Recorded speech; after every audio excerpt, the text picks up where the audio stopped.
Subscribe करें और bell दबाएं ताकि कोई खबर रह न जाए। सब्सक्राइब करें और बेल दबाएं ताकि कोई खबर रह न जाए।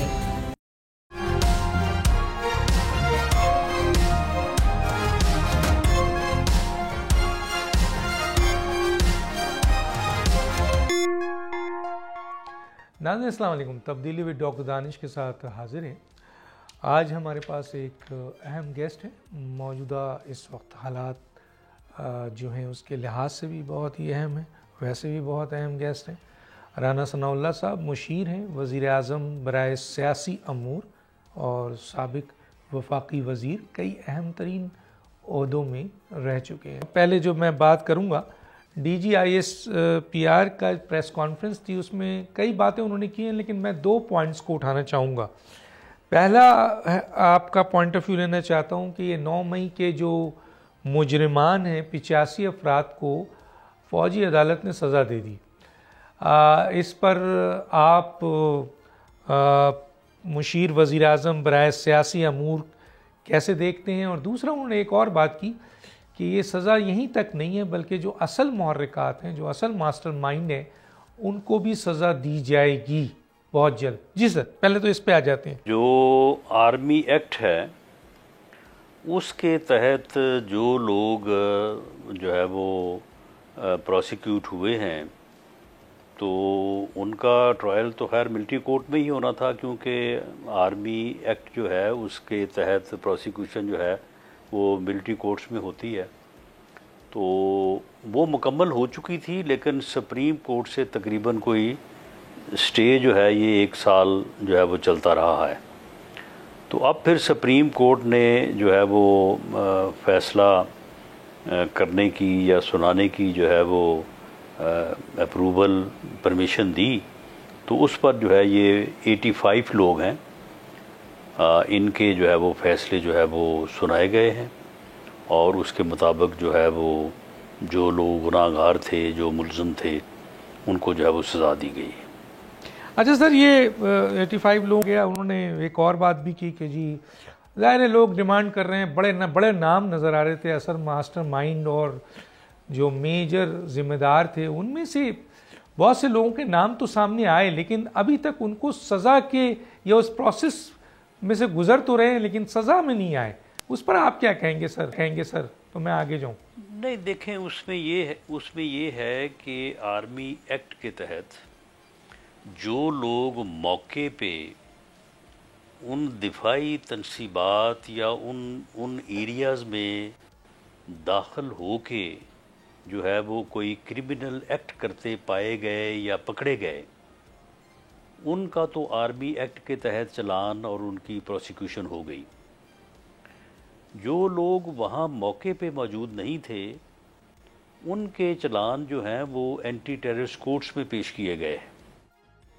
और आपको इल्म में ही है कि हमारा जो क्रिमिनल जस्टिस सिस्टम है उसमें बाज़ ऐसी जो है वो प्रैक्टिसेस हैं कि वहाँ पे जो है वो फ़ैसला होने का नाम ही नहीं आता, और काफ़ी देर जो है वो केसेस जो है वो चलते रहते हैं, और फिर जाके कहीं फ़ैसलों की नवैयत आती है। तो मेरा ख़्याल है कि वो प्रोसेस है, लेकिन वहाँ पे प्रोसीडिंग तो हो रही है, और उसके मुताबिक जो है वो जब जैसे ही वो ट्रायल कंक्लूड होंगे तो उसमें भी सज़ा, जज़ा या बरी होने का फ़ैसला हो जाएगा। ठीक है। अच्छा सर, ये जो दूसरा एक अहम पॉइंट है, कई अहम पॉइंट उन्होंने रेस किए हैं, TTP के हवाले से किया है। इस दफ़ा पाकिस्तान की फ़ौज पाकिस्तान ने एक इंटेलिजेंस बेस टारगेटेड ऑपरेशंस किया और क्रॉस बॉर्डर पक्तिया पर उन्होंने टारगेट किया, जहां पर पूरी दहशतगर्द वहां मौजूद थे और उनको वासिल जहन्नुम किया। मतलब हुकूमत किस हद तक इस बात के लिए तैयार है कि 2 चीज़ों के लिए सर, क्योंकि जाहिर है ये TTP वाले जब पाकिस्तान आते हैं तो यहाँ अफ़गान गैर कानूनी तौर पे जो अफ़गानी रह रहे हैं या दूसरे अफ़गानी रह रहे हैं, देखने में आया है कि उनकी भरपूर सपोर्ट से वो ख़ुदकुश हमले करते हैं और कई लोगों की शहादतें होती है। इवन कि हमारे जो फ़ौजी आपके हैं उनकी भी शहादतें काफ़ी बड़ी हैं। तो ये जो टारगेटेड ऑपरेशन शुरू किया है फ़ौज पाकिस्तान ने, हुकूमत पाकिस्तान किस हद तक समझती है कि ये बहुत अहम जो है वो ऑपरेशन है, और यही वो ऑपरेशन है जिसके ज़रिए आप क्रॉस बॉर्डर जो दहशतगर्द हैं जो आपके मुल्क में आके आपके मुल्क को सबोताज कर रहे हैं, उनका यही हल है। यकीनन यही वो ऑपरेशंस हैं जिससे हम अपने लोगों को, अपने इलाके को महफूज कर सकते हैं। और ये इंटरनेशनल लॉ है, एक यानी कन्वेंशन है, और ये प्रिंसिपल तस्लीम शुदा है कि किसी भी जगह से जहाँ पे आपके ऊपर दहशतगर्दी का हमला होने को हो या वहाँ पे प्रेपरेशन हो रही हो तो आप उसे प्रीएम्प्ट कर सकते हैं। ये पूरी दुनिया में ये असूल कार फरमा है और पूरी दुनिया में इसके ऊपर अमल भी होता है। तो अगर हमें, अब मेरे नहीं इल्म में कि ऐसा कोई वाक़या हुआ है या नहीं हुआ, या हमने क्रॉस बॉर्डर कोई ऑपरेशन किया है या नहीं किया, इस बारे में हमारी फोर्सेस के तर्जमान जो हैं वही बेहतर बता सकते हैं। लेकिन अगर ऐसा है कि क्रॉस दी बॉर्डर किसी जगह पे कोई ऐसी प्रेपरेशन जो है वो हो रही है, कोई हमारे ऊपर दहशतगर्दी का हमला वहाँ से हो सकता है, तो वी कैन गो देयर।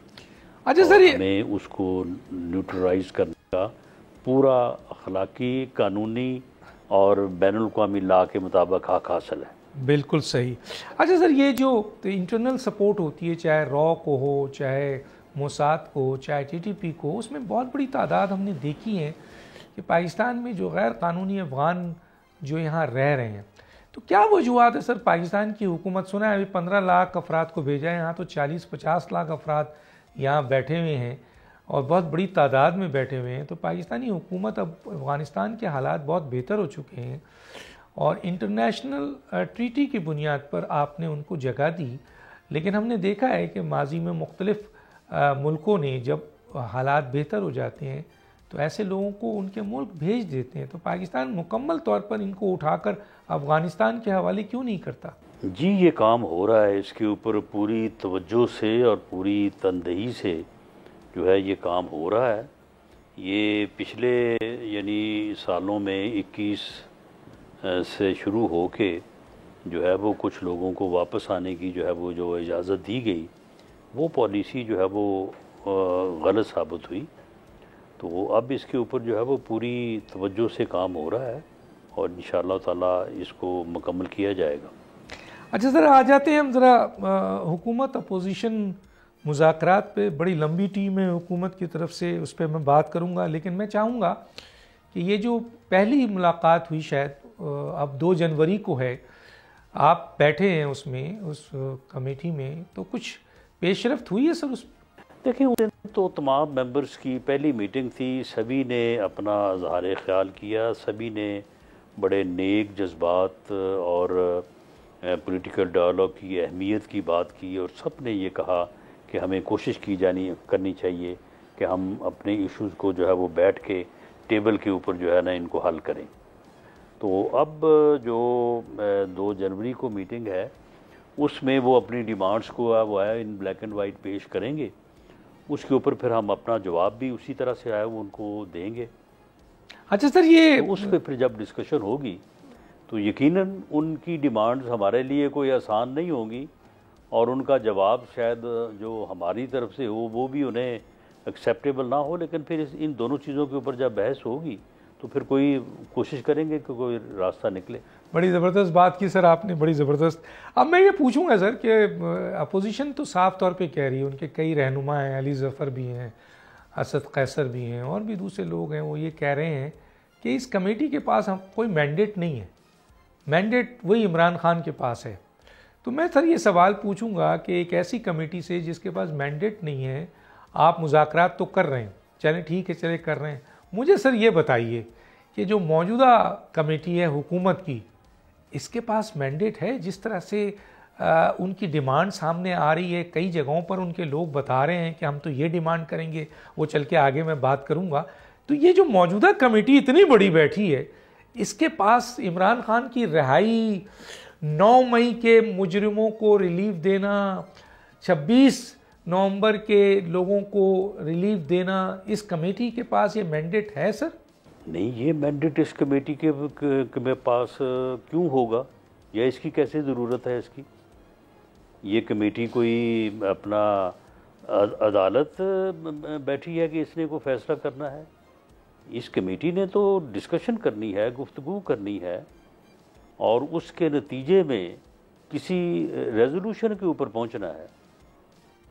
और मैंडेट जो है वो रिस्पेक्टिव पार्टीज़ और लीडरशिप के पास होता है, और जब ये गुफ्तगू होती है तो बाकायदा कमेटी मेंबर जो है वो अपनी अपनी लीडरशिप से, अपनी अपनी पार्टी से मशावरत करते हैं, और उस मशावरत के नतीजे पर किसी कंसेंसस के ऊपर पहुंचते हैं। ये मैंडेट वाली तो ये तो वैसे ही फजूल बात है कि ये कमेटीज़ के पास क्या मैंडेट है। कमेटी ने जो मैंडेट को कमेटियों ने फैसला करना है। चले सर, फैसला किसने करना है सर, ये भी बता दीजिए। इस अहम तरीन मसले का फैसला कौन करेगा? जी इसका फैसला जो है वो दोनों पार्टीज करेंगी। नहीं, पार्टीज तो बैठ रही है सर। करेंगे, उस डिस्कशन को जो है वो अपनी लीडरशिप से डिस्कस करेंगे। जी पार्टीज फैसला करेंगे। अच्छा सर, पीटीआई तो चले इमरान खान से, पीटीआई तो इमरान खान वहां पे डिस्कशन करेंगी, उनको आके अपनी रिस्पेक्टिव पार्टी से डिस्कस करके कोई फैसला करेंगे। पीटीआई तो इमरान खान से फैसला लेंगे। कमेटीज बैठ के फैसला कर लें और दोनों तरफ लीडरशिप को पता ही ना हो। बहुत सही बात की सर, लेकिन मैं पूछ रहा हूं सर, मैंडेट भी तो दिया जाता है ना कि आप यहां तक जा सकते हैं, इतना कर सकते हैं, इससे ज्यादा नहीं कर सकते हैं। ये कुछ मैंडेट तो होगा सर, वरना बैठना नहीं, मैंडेट नहीं,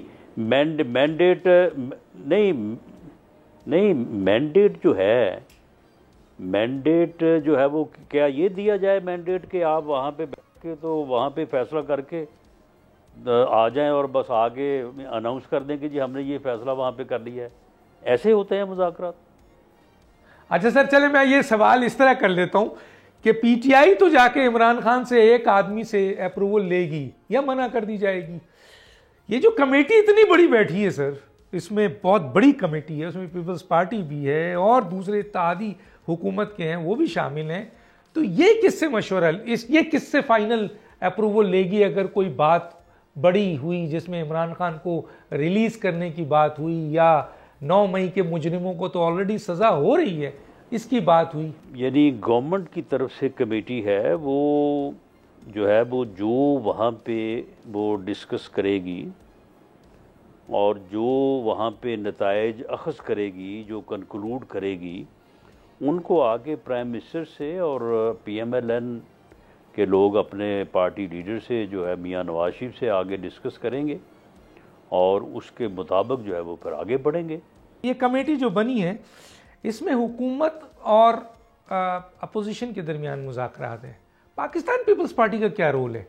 पीपल्स पार्टी मौजूद है, उसकी नुमाइंदगी इसमें मौजूद है। नहीं मसलन क्यों सर, उनकी नुमाइंदगी क्यों मौजूद है? मैं यही तो पूछ रहा हूँ। हुकूमत और अपोजिशन के दरमियान हमारी तमाम अलाई पार्टीज के लोग मौजूद हैं वहाँ पे।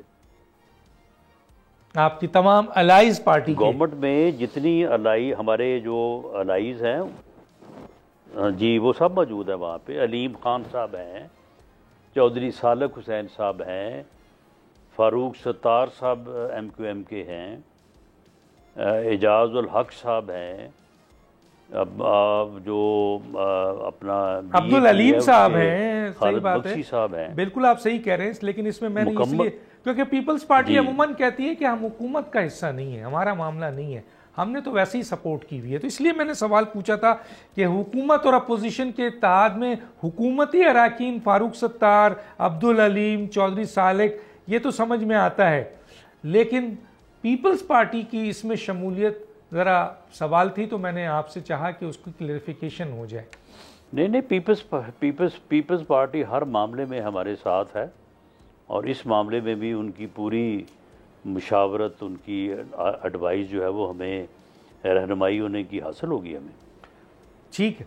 अच्छा सर, ये बताइए कि लंबी चौड़ी आपकी कमेटी है माशाल्लाह, बड़े अहम तरीन लोग मौजूद हैं, लेकिन किसी ने सवाल किया कि इसमें एक सबसे ताकतवर आदमी वो मौजूद नहीं है और वो है इंटीरियर मिनिस्टर, तो उस कमेटी का हिस्सा क्यों नहीं बनाया गया सर? नहीं, उनकी क्या, वो कोई अपना जो है वो ताकतवर आदमी, वहाँ पे कोई रेसलिंग होनी है वहाँ पे?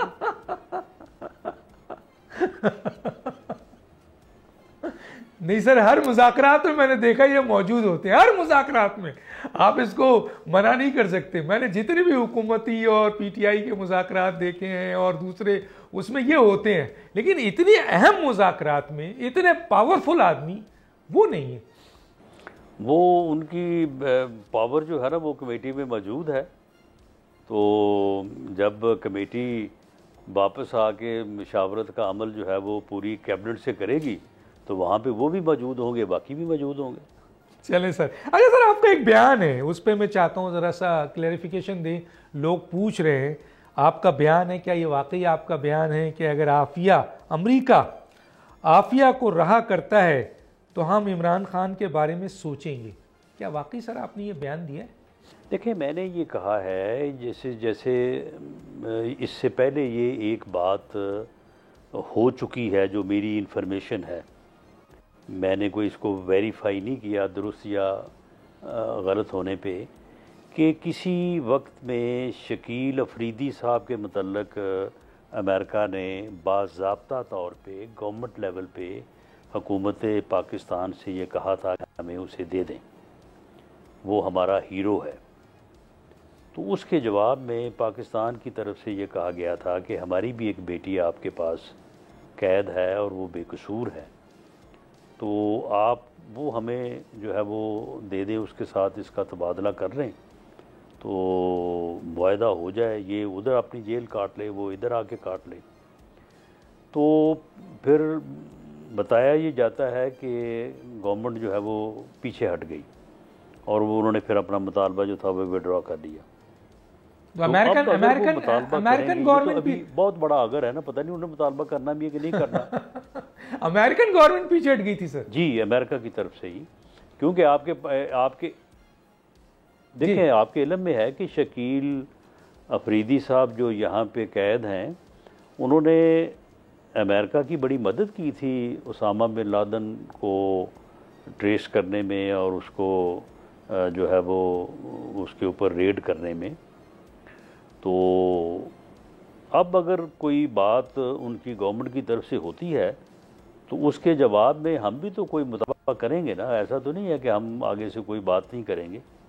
तो उस हवाले से मैंने बात की। अच्छा सर, आप ये हुकूमत का हिस्सा हैं, बहुत अहम पोजीशन पे हैं, क्या ये आफिया सिद्दीकी के लिए बाज़ाब्ता हुकूमत ने वैसे ही कोई तबादले के हवाले से नहीं, वैसे ही आफिया सिद्दीकी के रिहाई के लिए हुकूमत अमेरिका को कोई ख़त वत लिखा है? वज़ीर आज़म ने अप्रोच की है, बातचीत की है सर?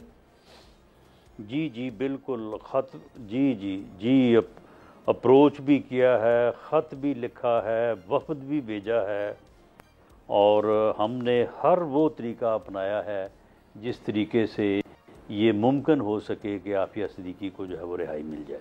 जी राना साहब, यहाँ रोकूंगा। नाज़रीन, एक छोटा सा ब्रेक, फिर वापस आते हैं।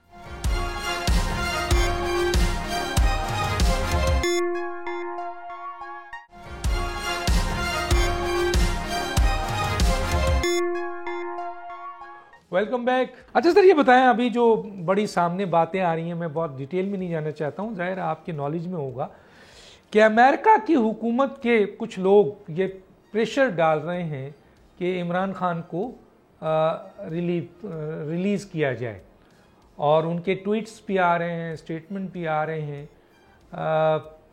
इस सिलसिले में बाज़ाब्ता तौर पर अमेरिका की तरफ से अभी तक पाकिस्तान को कोई ऐसा मैसेज तो नहीं आया सर?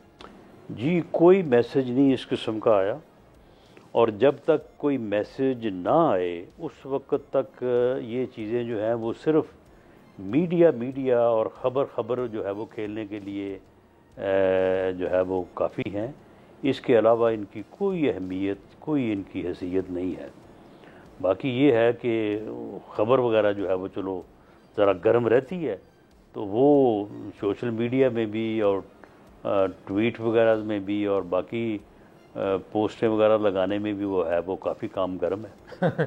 सर, घर का लफ्ज़ लगा देता हूँ, अगर बड़ा सपोर्टिव होता है बाज़ औक़ात अपने जुमले को आगे बढ़ाने में।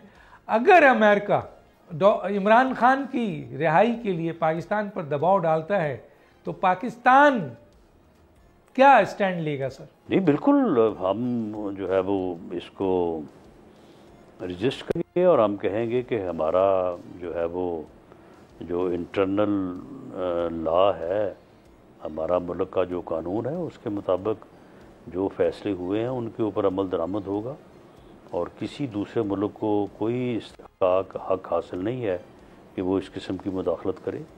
इससे पहले भी अमेरिका के कई मुतालबात के ऊपर जो है वो पाकिस्तान ने जो है वो इस किस्म का रवैया या इस किस्म का स्टांस लिया है, वरना आज हम एटमी कुव्वत ही ना होती अगर हमने कोई इतनी ताबेदारी करनी होती। अच्छा सर, मैंने अभी ख़बर पढ़ रहा था ऐवान सदर में मुलाकात हुई है वज़ीर आज़म की और सदर साहब की, लेकिन जो अखबारी ख़बर है, मैं तो वहाँ नहीं था, आप डेफिनेटली आप बाखबर होंगे, वहाँ पर जिक्र हुआ यानी डिस्कशन में आया जब आप कहते हैं कि इमरान खान की रिहाई का मामला सिर्फ़ और सिर्फ कानून और आइन के मुताबिक है और अदालतें मौजूद हैं पाकिस्तान की माशाअल्लाह आज़ाद हैं, तो फिर वज़ीर आज़म और सदर ये क्या डिस्कशन कर रहे हैं, उन मुहर्रिकात पर गौर कर रहे हैं कि इमरान खान को रहा किया जा सकता है, 9 मई के और 26 नवंबर के केसेस के लिए जुडिशल कमीशन बनाया जा सकता है, यहाँ तो सर सज़ाएं हो रही हैं। नहीं, ऐसी कोई बात, कोई डिस्कशन नहीं हुई। तो ये गलत खबर है अखबार में जो आई है सर, ये गलत खबर है। जी बिल्कुल बिल्कुल, वेरी गुड, बहुत ज़बरदस्त बात है। बिल्कुल बहुत ज़बरदस्त, क्लियर हो गया सर, बहुत इंपॉर्टेंट था। अच्छा सर, एक बड़ी कमेटी और बनी है, मैं चाहूँगा आप इंटर कोऑर्डिनेशन भी हैं सर, एक कमेटी बनी है वो पाकिस्तान पीपल्स पार्टी और PMLN की, पीपल्स पार्टी के बिलावल भुट्टो हों, यूसुफ रज़ा गिलानी हों, गवर्नर हों और लोग हों, मुकम्मल तौर पर कह रहे हैं कि 2 काम जो है वो आपका एक एग्रीमेंट हुआ है, ये नून लीग की हुकूमत से रिटर्न एग्रीमेंट है कि हमें पॉलिटिकल स्पेस दिया जाए पंजाब में, हमें इंतज़ामी अख्तियार दिया जाए पंजाब में, वो नहीं दिया जा रहा है। तो क्यों नहीं दिया जा रहा है? जब एग्रीमेंट का हिस्सा है तो क्यों नहीं दिया जा रहा है सर? जी बिल्कुल एग्रीमेंट का हिस्सा है और उसमें जो है वो बिल्कुल दिया जाना चाहिए। उस बारे में हमारी कमेटी की मीटिंग हुई है, ये 3 दिन कबल लाहौर में गवर्नर साहब हमारे मेज़बान थे, वहाँ पे बैठ के इन इश्यूज़ को डिस्कस किया गया है और जहाँ कहीं भी कोई थोड़ा बहुत शिकवा शिकायत था उसको रिज़ॉल्व किया गया है और आइंदा इंशाअल्लाह ताला इस बारे में पीपल्स पार्टी की जो है वो कंप्लेंट नहीं होगी। सर पॉलिटिकल स्पेस आप कैसे देंगे पंजाब में पीपल्स पार्टी को, मेरा सवाल है, और दूसरा कि वो किस किस्म के इंतजामी अख्तियारात मांग रहे हैं पंजाब में? जी देंगे, क्यों नहीं देंगे, देंगे जी बिल्कुल बिल्कुल देंगे और उस बारे में हमने वहाँ पे उस दिन फैसले किए हैं और उनके अमल दरामद होगा। अच्छा होगा, ये तय है सर। तो रेजिस्टेंस कहाँ से है सर? सुना है मरियम नवाज साहब रेजिस्टेंस है सर? जी कोई रेजिस्टेंस नहीं है, छोटे मोटे जो काम होते हैं उसमें ये चीफ मिनिस्टर की क्या रेजिस्टेंस होगी? चीफ मिनिस्टर जो है वो बल्कि इम्प्लीमेंट करवाएंगी, उनके ऑर्डर से सारा कुछ होगा। 2 बड़े अहम वाक़यात हैं, काफ़ी लोग इसमें हलाक हो गए, एक पारा चनार का मसला है और एक कुरम का। तो हुकूमत पाकिस्तान इस सिलसिले में कोई मुस्तकिल एक्शंस ले रही है सर? नहीं, इसमें इस मामले की जो नोयत है वो कुछ और तरह से है। ये वहाँ पे जो मकामी लोग हैं वो इस मामले में बड़ी बुरी तरह से जो है वो इन्वॉल्व हैं और ये झगड़ा जो है वो कोई तकरीबन 100 साल पुराना है और हर मरतबा जो है वो वहाँ पे कशीदगी और इस किस्म के हालात जो है वो पैदा होते हैं। तो इस मरतबा कोई थोड़ा ज़्यादा जो है वहाँ पे उनका आपस में क्रैश हुआ है। तो ये वहाँ पे आबाद 2 जो कबाइल हैं उनके बाहमी तनाज़े को बैठ के रिज़ॉल्व करने और करवाने का मामला है। ये वहाँ पे कोई उस तरह की दहशत गर्दी या उस तरह के लॉ एंड ऑर्डर का मसला नहीं है जिस तरह से शायद समझा जा रहा है कि ये हुकूमत इसमें क्या कर रही है। हुकूमत जो है वो पूरी कोशिश कर रही है लेकिन वहाँ पे जो कबाइल हैं वो अपनी अपने मौक़ पे, अपनी अपनी जो है वो जगह पे जो है वो काफ़ी ज़्यादा जो है वो अडामेंट हैं, और इसी वजह से जो है ये इशू जो है वो बार बार हर कोई 10-15 साल बाद जो है वो उठ खड़ा होता है। अच्छा सर, ये बताएं, मदारिस का जो मसला एकदम आ गया था सामने, सदर साहब ने उसको रिजेक्ट किया, फिर स्पीकर ने उसको दोबारा भेजा। मौलाना फजल रहमान साहब तो कहते हैं कि ऑलरेडी एक्ट बन चुका है, क्योंकि कानून तो यही कहता है कि वो वक्त गुजर गया। तो अभी हमने सुना कि मौलाना फजल रहमान और हुकूमत इंगेज हुए हैं और इस मसले का कोई हल निकला है सर? जी बिल्कुल, वो एक्ट जो है वो बना दिया जाएगा, और उससे जो दिक्कत पैदा हुई है उस दिक्कत के मुताबिक थ्रू ऑर्डिनेंस जो है वो अमेंडमेंट इंट्रोड्यूस कर दी जाएगी, और इस तरह से दोनों मामला जो हैं वो मौलाना साहब का मुतालबा, ख्वाहिश भी, और दूसरी तरफ जो दिक्कत दरपेश है वो दोनों जो है वो हल हो जाएंगे। अच्छा सर, कुछ बता सकेंगे कि क्या फ़ैसला हुआ है जो एक्ट बनेगा सर? ये फ़ैसला जिस दिन मौलाना साहब तशरीफ़ लाए थे वज़ीर आज़म के पास, उस दिन ये फ़ैसला हुआ था कि इस मुसव्वदे को, इस एक्ट को जिस तरह से मौलाना फरमा रहे हैं उसी के मुताबिक इसको नोटिफाई कर दिया जाए, और इसमें जो तरमीम, जो दिक्कत है कि उन मदारिस को जो एजुकेशन से रजिस्टर्ड हैं उनकी रजिस्ट्रेशन को भी रहने का जवाज़ जो है वो इस एक्ट में मौजूद हो, तो उसको जो है वो थ्रू ऑर्डिनेंस जो है वो थ्रू ऑर्डिनेंस अमेंडमेंट जो है वो कर दी जाए। ये फ़ैसला उस दिन हो गया था, और उसके बाद फिर जो लीगल टीम है जो मौलाना की तरफ से कामरान मुर्तज़ा साहब हैं और हमारी तरफ से लॉ मिनिस्टर साहब, तो उन्होंने बैठ के इस मामले को जब वो फर्दर वो इम्प्लीमेंट करना था, और वो ऑलमोस्ट हो चुका है। मेरा ख्याल है कि नेक्स्ट वीक में ये दोनों चीज़ें हो जाएंगी। अच्छा सर, मौजूदा हुकूमत की कमज़ोरी की बात भी की जाती है और मजबूती की बात भी की जाती है। कहीं ये चीज़ भी सुनने में आ रही है कि बस हुकूमत अब जाने वाली है, कहीं ये सुनने में आ रहा है कि हुकूमत जो है वो 5 साल पूरे करेगी। आप बहुत सियासी शऊर भी आपको है और बहुत दूर तक देखते हैं। मौजूदा हुकूमत क्या अपनी मुद्दत पूरी करेगी सर? जी क्यों नहीं करेगी। मुद्दत पूरी करने के जो लवाजमात हैं वो जब पूरे हैं तो फिर मुद्दत क्यों नहीं पूरी होगी। सर लवाजमात की बात की है आपने, तो एक लवाजमा तो पता चलता है सर कि अदालतों से अब कोई ख़तरा नहीं है हुकूमत को, और फौज आपके साथ खड़ी हुई है। कोई नया अगर लवाजमा किसी तरफ से भी कोई ख़तरा नहीं है। कोई ख़तरा नहीं है सर। जो जो जो जिधर जिधर से ख़तरा होता है ना वो सारे ख़तरे जो है ना वो उनका सद्देबाब है। माशाल्लाह, यानी ज़बरदस्त ताकतवर लोग हमारे साथ हैं। अच्छा, हो, ये तो क्लियर कट आपने सर मैसेज दे दिया है, बहुत बहुत बड़ा मैसेज दे दिया है। लेकिन सर ये मुमकिन तो हो सकता है ना कि पार्लियामेंट के अंदर से ही कोई तब्दीली आ जाए। आपने डॉक्टर साहब खुद ही क्वेश्चन किया था ना। जी सर, कि आपके पास जो ताकतवर आदमी है उसको आपने कमेटी में क्यों नहीं रखा। तो फिर आपको पता है ना कि हमारे पास है ताकतवर आदमी। यस सर, बिल्कुल है सर, बिल्कुल है, और बड़ी ज़ोरदार ताकतवर है सर, इसमें कोई शक नहीं है। लेकिन लोग रिलेट करते हैं कि शायद पार्लियामेंट के अंदर से कोई, हुकूमत तो यही रहेगी लेकिन शायद पार्लियामेंट के अंदर से कोई तब्दीली आ जाए। पता चला शहबाज शरीफ की जगह बिलावल भुट्टो साहब आ जाए, कोई ऐसा मुमकिनात है सर? नहीं, हाउ इट इज़ पॉसिबल कि प्रेसिडेंट हाउस में जरदारी साहब बैठे हों और प्राइम मिनिस्टर हाउस में बिलावल भुट्टो जरदारी साहब बैठें। उन्हें भी इस चीज़ का पूरा एहसास है। वो बड़े समझदार और मामला फहम सियासतदान हैं, तो जरदारी साहब को इन चीज़ों का पूरी तरह से एहसास और इदराक है। तो ये बस करने की बातें हैं, ऐसी कोई बात नहीं है। अच्छा सर, ये बताइए कि क्या पाकिस्तान पीपल्स पार्टी काबीना का हिस्सा बनने जा रही है? ये भी सुनने में आया था कि शायद हुकूमत की तरफ से बार बार ऑफ़र है लेकिन पीपल्स पार्टी अब इस पे सोच रही है, तो क्या ये मुमकिनात में है कि वो अब काबीना का हिस्सा बन जाएं, मुकम्मल तौर पर इस हुकूमत में शामिल हो जाएं? फिलहाल उनका फैसला नहीं है, बाकी आने वाले वक्त में किसी वक्त भी हो सकता है।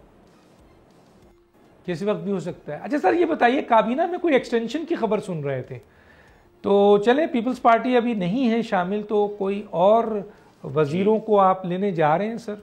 जी, इस बारे में पिछले पार्लियामेंट के अजलास में वज़ीर-ए-आज़म साहब ने ये फरमाया था कि मैं काबीना को एक्सटेंड करने जा रहा हूँ। तो कुछ पता है सर कितने लोगों को एक्सटेंड कर रहे हैं, कितनी ज़रूरत है उसकी?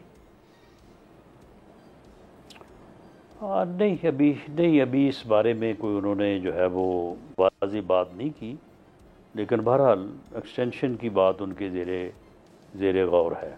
अच्छा सर, ये भी खबर थी कि जिन लोगों के पास ज़्यादा ओहदे हैं उन, अब ये जो नए वज़ीर लिए जाएंगे, ये लोग लिए जाएंगे, तो फिर ये डिवाइड होगा, ये उनको दिया जाएगा।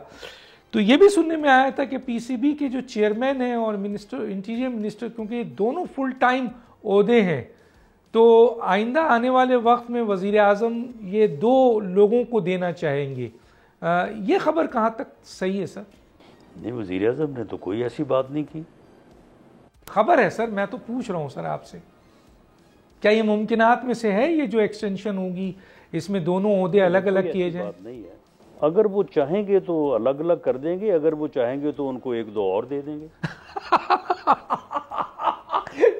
सर ये बड़ी बात कर दी है सर, मसलन वो चाहेंगे तो अलग कर देंगे और वो चाहेंगे तो 2-3 मिनिस्ट्री और दे दी जाएगी। तो ये सर, इसमें तो कोई शक नहीं है कि बहुत ताकतवर तरीन शख्सियत है। तो सर आपने बड़ी बात कर दी सर। अच्छा सर, ये बताइए कि मरकजी हुकूमत क्या सूबों की कारकर्दगी से मुतमईन है सर? देखें, सूबे जो हैं वो 18वीं तरमीम के बाद अपनी कारकर्दगी में खुद सर और ख़ुद कफ़ील हैं, और मासवाए चंद चीज़ों के फेडरल गवर्नमेंट उन्हें मॉनिटर नहीं कर सकती, कोऑपरेट कर सकती है। तो इसलिए ये सवाल नहीं उठता कि उनकी परफॉर्मेंस को जो है वो मरकज़ जो है वो एवेल्यूएट करे। लेकिन मरकज़ के पास तो ये बहुत बड़ा इख्तियार है ना सर, कि अगर कोई सूबाई हुकूमत आइन के मुताबिक नहीं चला रही है तो फिर ये जाहिर है कि मरकज़ी हुकूमत ही इनिशिएट लेगी ना सर? नहीं, वो बहुत महदूद इख्तियार है, वो बहुत सारी पाबंदियों में और जो है वो रिस्ट्रिक्शंस में जो है वो बंधा हुआ है। वो फेडरल गवर्नमेंट वो इख्तियार जो है वो अपनी जो है वो स्वाबदीद पे या ऑन इट्स ओन विल नहीं उठा सकती। अच्छा सर, ये बताइए कि मेरा ख्याल है ये जो बहुत ही इम्पोर्टेंट है कि सुनने में आ रहा है कि एनएफसी अवार्ड में दूसरे सूबों का हिस्सा बढ़ाया जा रहा है, क्या ये सही खबर है सर? नहीं, ऐसी कोई बात नहीं है। वो हिस्सा इस तरह से घटाया या बढ़ाया नहीं जा सकता, उसलिए तमाम सूबों और मरकज़ में कंसेंसस की ज़रूरत है।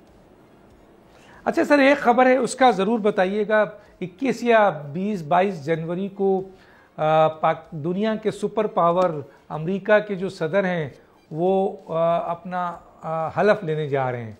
इस सिलसिले में सुना है कि वहाँ के सफ़ीर, अमेरिका के सफ़ीर को पाकिस्तान मदऊ किया गया है ताकि बहुत अहम पॉलिसीज़, क्योंकि ट्रंप और जो बाइडन के हवाले से पाकिस्तान की जो पॉलिसीज़ है माजी में बड़ी डिफरेंट देखने में आई है, तो कोई ऐसा पाकिस्तान अहम तरीन अपनी पॉलिसीज़ को इम्प्लीमेंट करेगा सर?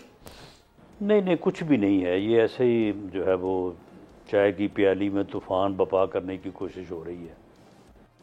अमेरिका के ऊपर आपका इन्हिसार ही इस वक्त बहुत कम है कि आप वहाँ से ग्रांट नहीं ले रहे, कोई इमदाद नहीं ले रहे। अफ़गानिस्तान से अमेरिका जा चुका है, तो कोई ऐसी सूरत नहीं है। अच्छा सर, सिर्फ जो है वो चाय की प्याली में तूफान एजेंडे के तहत जो है इस बात को बढ़ाया जा रहा है। अच्छा सर, इमरान खान का मुस्तक़बिल, अब वो जो रिचर्ड ग्रेनल है, उसके ट्वीट को ही जो है वो सारी दुनिया लेके जो है वो घूम रही है। वो पता नहीं सर, बाज़ औक़ात तो ये भी पता के चला है कि जी उसकी ट्वीट असल है नहीं, कई लोग दूसरे मुहर्रिकात उसमें आ रहे हैं। सर आखिरी सवाल है, आखिरी सवाल, कोई ऐसा जरिया, कोई ऐसा तरीक़ेकार अदालती तरीक़ेकार के अलावा मुमकिन है कि जिसमें इमरान खान को रिलीफ दिया जाए और पाकिस्तान के अंदर जो सियासी अदम इस्तेहकाम इन्होंने पैदा किया हुआ है वो बेहतरी की तरफ जाए? कोई ऐसी उम्मीद, कोई ऐसा नुक्ता? आखिरी सवाल। देखिए, वो इस वक्त जुडिशल कस्टडी में है, उनकी रिहाई जो है ना वो तो अदालत के ज़रिए से ही हो सकती है, वरना तो फिर दूसरा तरीका तो यही है कि on the advice of the prime minister जो है उनको किया जाए, प्रेसिडेंट करे, तो उसके लिए फिर उन्हें जो है वो दरख्वास्त देनी होगी, जबकि वो इस किस्म की दरख्वास्त देने पे आमादा नहीं होंगे कि वो अपनी सज़ा की माफ़ी के लिए जो है वो गवर्नमेंट से दरख्वास्त करें। बहुत शुक्रिया, आपने हमें अपने बड़ा कीमत दिया सर। इस वक्त आप बहुत मसरूफ़ हैं, लेकिन ज़ाहिर है इशूज़ बहुत इंपॉर्टेंट हैं, आपकी शख्सियत बहुत इंपॉर्टेंट है, पोजीशन बहुत इंपॉर्टेंट है। राना सनाउल्लाह साहब मुशीर, इस वक्त वज़ीर आज़म बराए सियासी अमूर, साबिक़ वफाकी वज़ीर। न सिर्फ राना सनाउल्लाह साहब एक सियासी मुशीर हैं वज़ीर आज़म के, बल्कि कई मिनिस्ट्रियों के भी जो स्टेटमेंट्स हैं, जो स्पोक्स पर्सन हैं, जो अहम तरीन चीज़ें हैं, उनको भी उजागर करते हैं। इसलिए हमारे लिए बहुत अहम होता है कि हम राना सनाउल्लाह साहब से उन तमाम इशूज़ के ऊपर बात करें जिसका जवाब हमें मिलता है। आपका बहुत शुक्रिया सर। वक्त ख़त्म हो जाता है, डॉक्टर दानिश को याद दीजिए। अल्लाह हाफिज़।